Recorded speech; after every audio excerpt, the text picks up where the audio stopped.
Oh, hello. I was just cleaning myself up a bit because apparently I overdosed a bit on the cherries for my cheesecake, man. Cheesecake.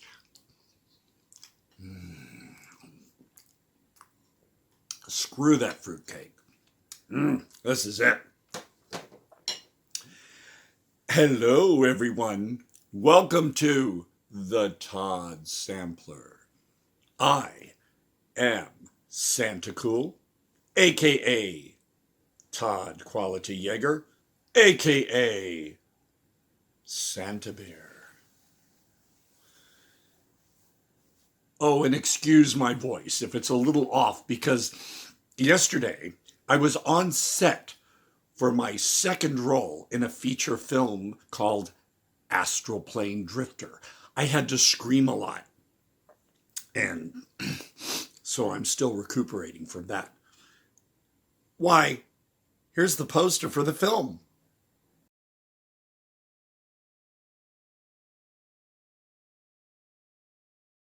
And that was me with main star and creator Mike Caravella. It's gonna be a classic. And yeah, okay, I really am in quite the festive holiday mood.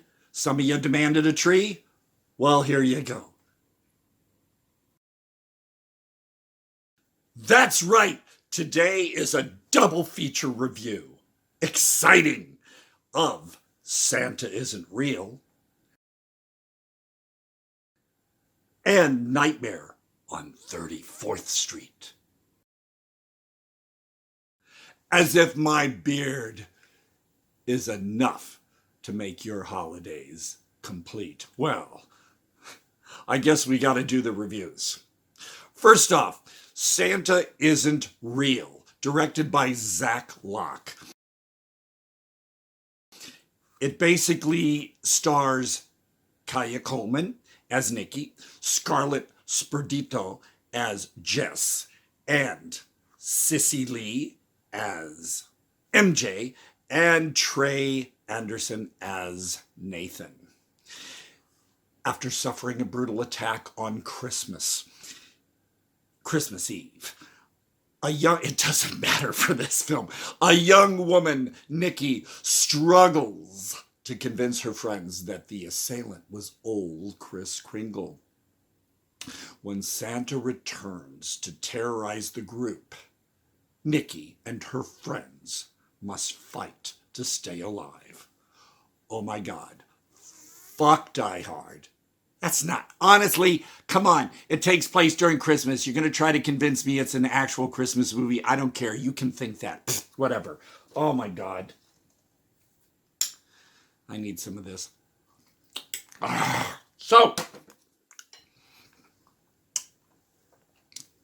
here's the thing about this movie.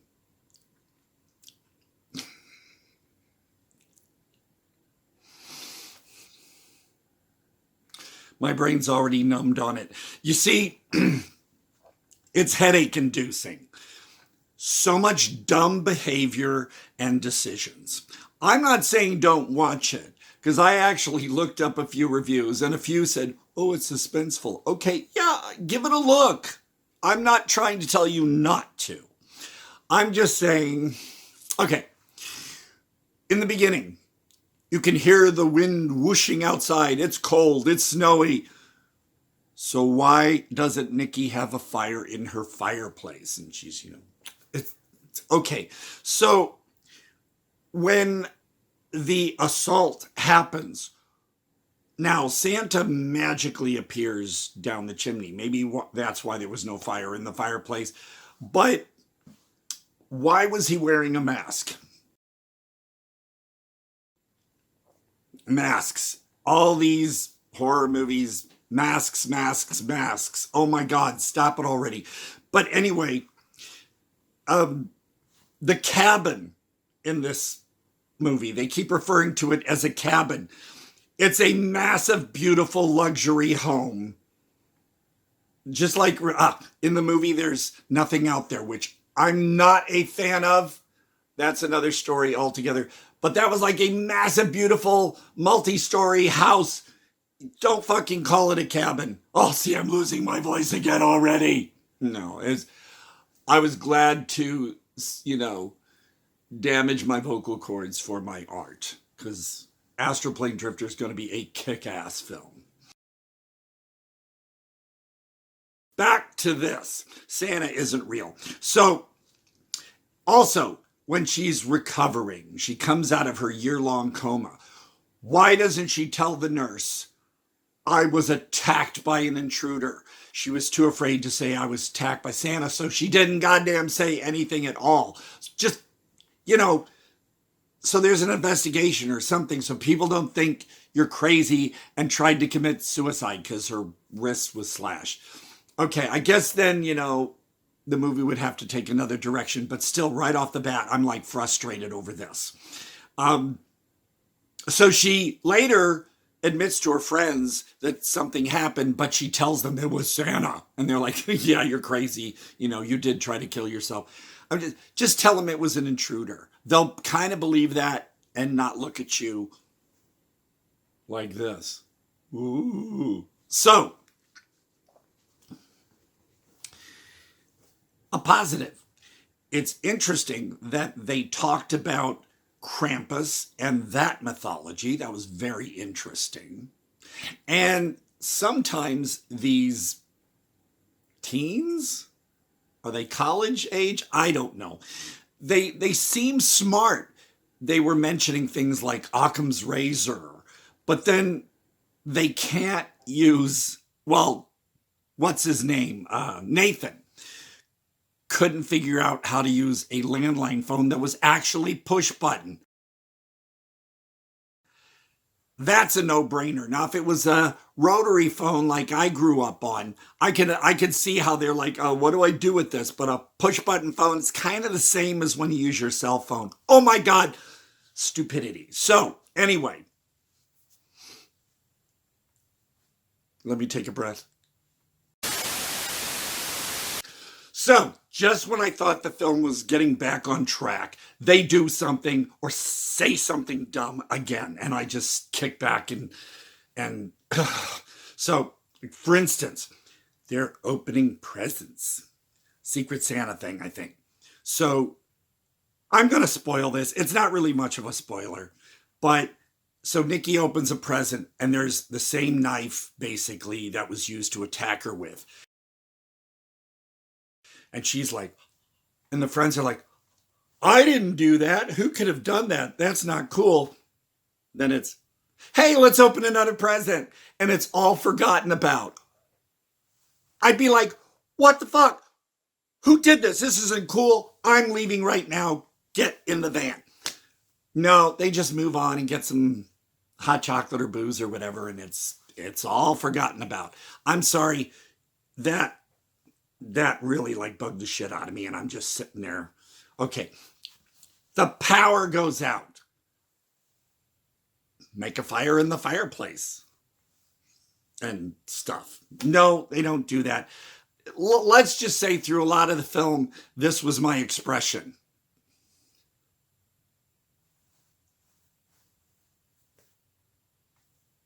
Yeah? Okay, so this is a big moment. So the guy and the girl are in front of the garage.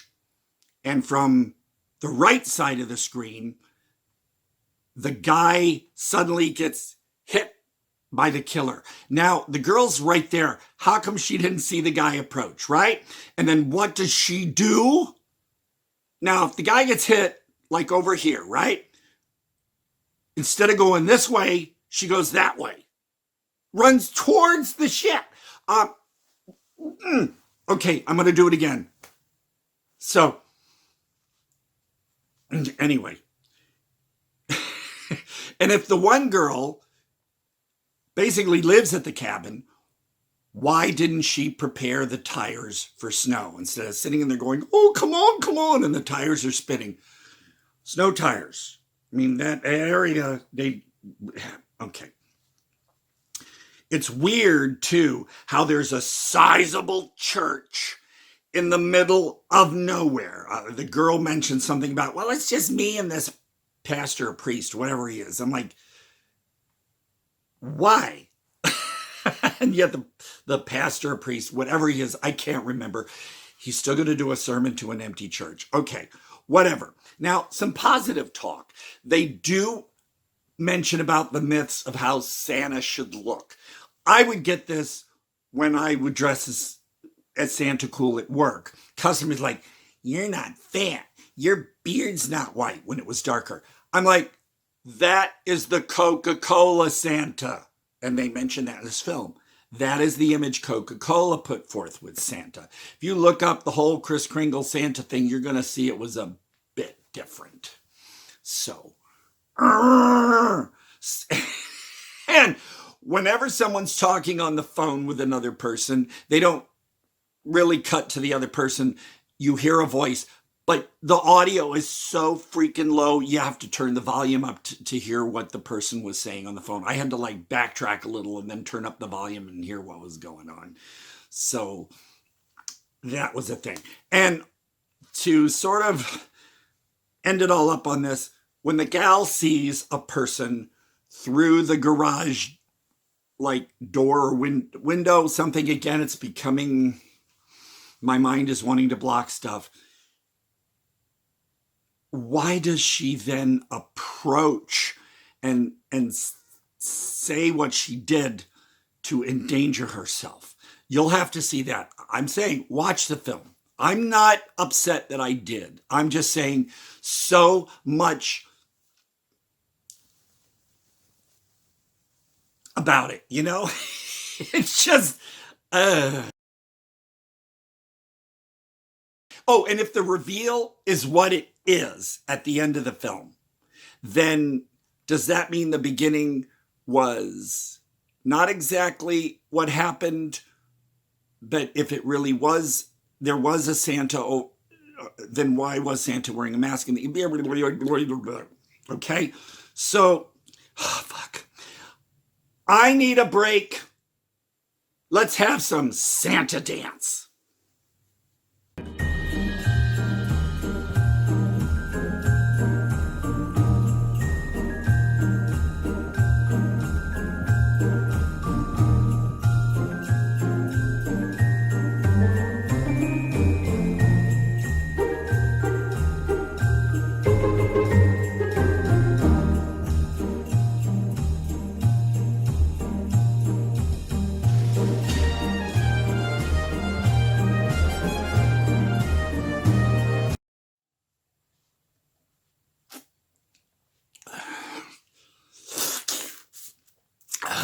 Yeah.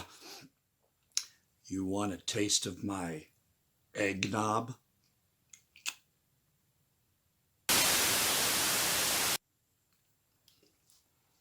A little bit more of this, too.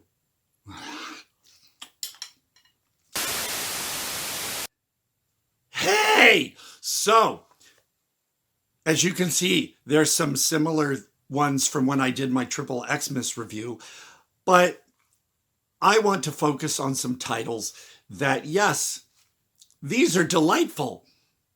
A lot more delightful than that one I just talked about. So, yes, up here, the classic Black Christmas, 1974 one, not the remake. Christmas Evil, aka Better Watch Out. You better watch out. It's, yeah, wow. Anna and the Apocalypse. The festival cut is the way to go. Rare Exports. Goddamn delight. Probably the best holiday film ever. Don't try to change my mind. All the Creatures Were Stirring. Are stirring or were stirring? We're stirring, yes. An anthology that's tons of fun. Pee-wee's Playhouse Christmas Special. You can't live without that. Silent Night from 2011. Fun surprise. Kick-ass violence. Saint. As I said, watch it in its original language with English subtitles. Don't get the dub. Don't. What else we got going on here? Oh, holidays. Fun anthology of all kinds of holidays throughout the year. And, you know, when I want to cheer myself up during the holidays, Heat Stroke from the wonderful Joe Gage, a.k.a. Tim Kincaid, with my idol, Richard Locke.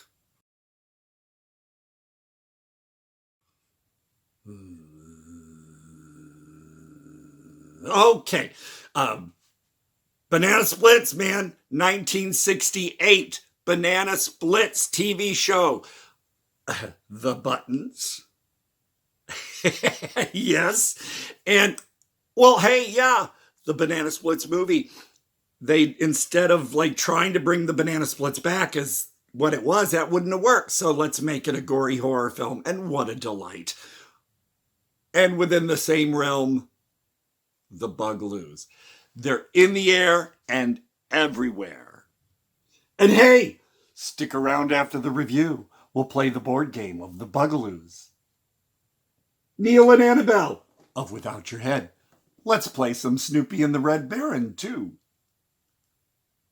Oh, hey there. I shot this part after the review, thus this insert. You know, insert. Some of you might say, Todd, there are some other holiday films you should have mentioned. Well, I didn't because I really don't care for them. Silent Night, Deadly Night, some of you love it. Fuck it. It's, you know, Linnea's tits again. That's basically why you watch it. It's not scary. I wanted to like this. I was hoping I would like it. Christmas, Bloody Christmas. The first part of it is just a bunch of talk, and some really graphic talk about sex. I mean, even I was kind of like, ugh. By the time the carnage hit, whatever. Better watch out. A lot of you cream your jeans over this one, too. A bunch of obnoxious, hateful teens again. I'm tired of that. Nope.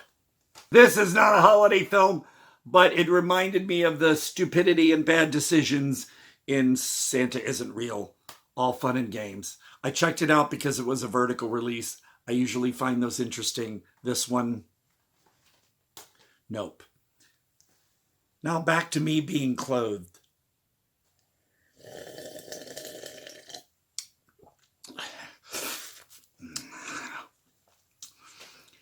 Eggnog.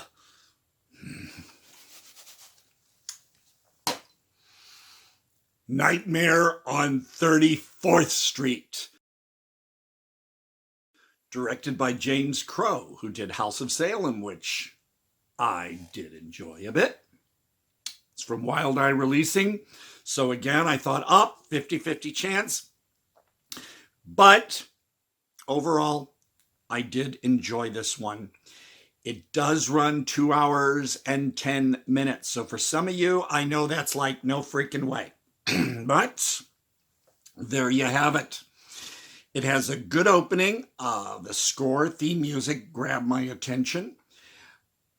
It got a little disjointed there, though, because you seem to have a wraparound story going on. It's an anthology, but you don't know this until about 14 minutes in, because one of the segments starts and then you get the wraparound, and then the movie ends for the wraparound, but then the one segment finishes after that. You're kind of like, what fuck? Okay, so now you know about that. But I went in cold knowing nothing about this. That's the way I like to do things. But realizing it was an anthology when I didn't know that at first, it's kind of like, hey, that one's not jingling. You want to see something that jingles?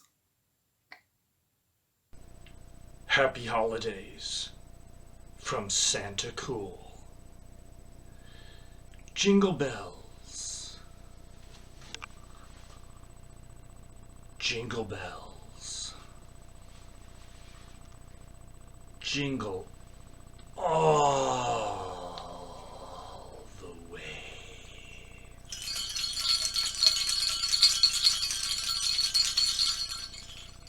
Yeah.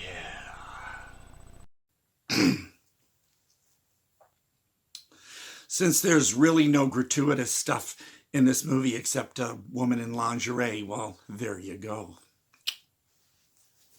All right, so one cold Christmas, a strange Santa arrives to visit Peter and tell him 4 Christmas horror stories. There you have it. Again, if you didn't know it was an anthology, you'd be like, I need a drink. So, excuse me. That was the eggnog. Oh, there seems to be some on my jacket too. Oh, I just get it all over me, don't I? So, it starts off to masks. Oh no, not masks again. I wish horror movies could find something other than masks, but there is an interesting one in this one, I will say, with the boys wearing it. Okay, here's a shot. Pretty interesting, pretty creepy. The first segment is Toby and Chloe's Christmas Nightmare. My favorite line, yes, Santa. Oh, no, it's yes, please, Santa. I can't get that little girl's British voice exact, but I want that as my ringtone. It made me giggle. There is immediate carnage. So this one, bam, bam, bam. It cuts to 5 years later, but there's a scene in that I don't get it. They're upstairs. There's an attack, but then someone downstairs looking up, Santa appears behind. How did Santa get from up, down, continuity or something? I don't know. That was another little minus for me. But now Santa's story, the wraparound, follows that one.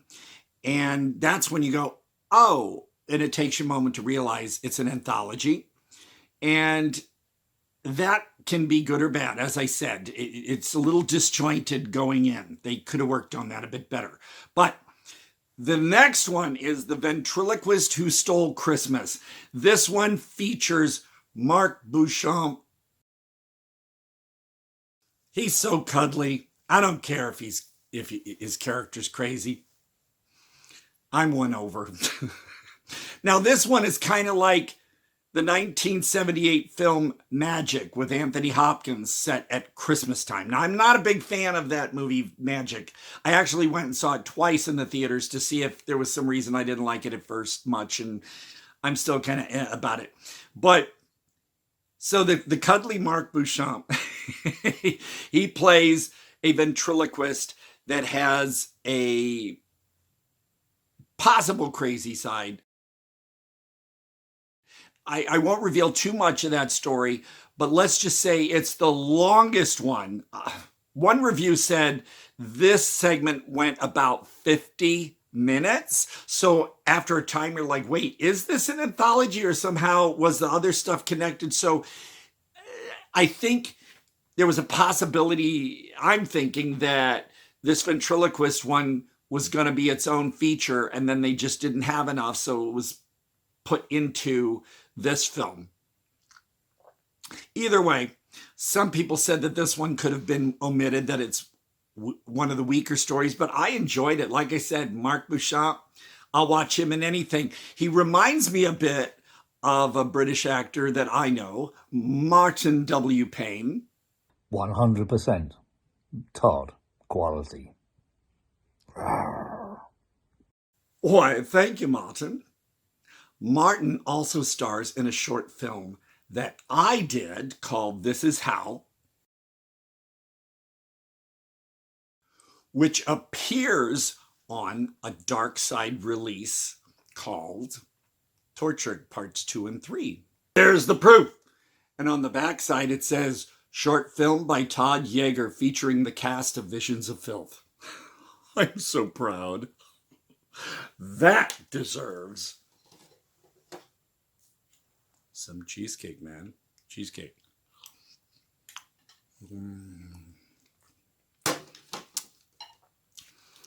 So, hey, the ventriloquist segment, it was fine. I enjoyed it despite some people saying it's not enough horror. It's more of a psychological thriller than a horror. There are two segments in Nightmare on 34th Street that are more based in reality. After the ventriloquist segment and a wraparound, we get Merry Krampus. This one is a mother dealing with depression, drinking, and her kids from 2 marriages, or were they marriages or just boyfriends, whatever. And it deals with, is Krampus something real, or is it that people are evil? So it's more psychological, and it was interesting. Followed by the wraparound. Again, you get 12 Kills of Christmas. This one is kind of a mean bit, and it also is basically sort of reality based, so it's not as out there. It's like something that could happen. It also has a few things to say on religion and hypocrisy, so it's very interesting. Since it is more on realism, there's no direct visual violence nor gore. I mean, that's not necessary. Throughout this whole anthology, there's a lot of after the fact stuff. After somebody is attacked or something, then you see the aftermath. It's compelling and more dramatic on a psychological level. The ending of it is good or not, depending on your mood, actually. This ends the film, let's see, after the wraparound's own story, which comes up called Santa's Revenge. So you get the backstory as to how this Santa telling the story, how he became what he is, because he's telling some pretty nasty stories to this little child. And this Santa is effectively played by Pierce Stevens, who is also in House of Salem, and he's very effective as a bad Santa. Also quite cuddly. Peter's Christmas Present, which was part of the 12 Kills of Christmas, and a slice of that in the opening, is what finishes it all off. And I will say, though, the ending, you were expecting something else, but then boom, credits. So I was like, oh, after 2 hours and 10 minutes, just like, yoink. But, what can you do? And I have to say, in neither Santa Isn't Real nor Nightmare on 34th Street, you're going to get any actual gratuitous sex nor nudity and stuff like that. Now, I know some of you can't live without that, so let's throw in one more bit here for you. A little bit of Santa Bear.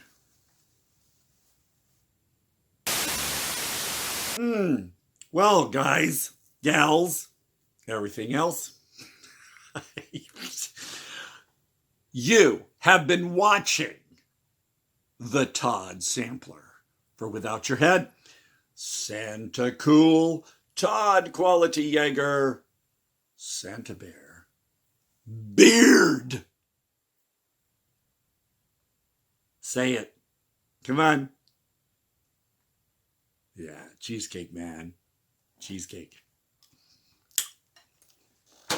I'm going to finish off with a little bit of eggnog.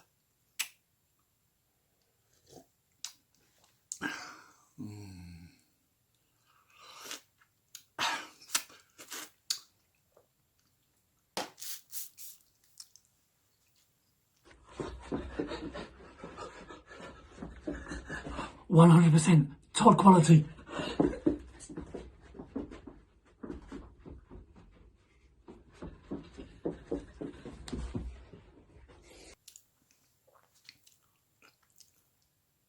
Happy holidays.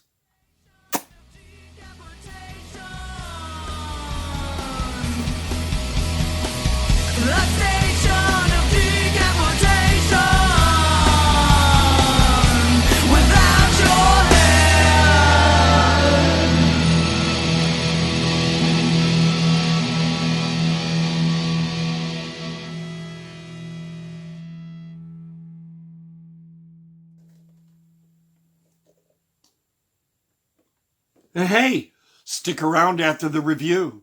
We could play some of the Bogle. Okay, wait.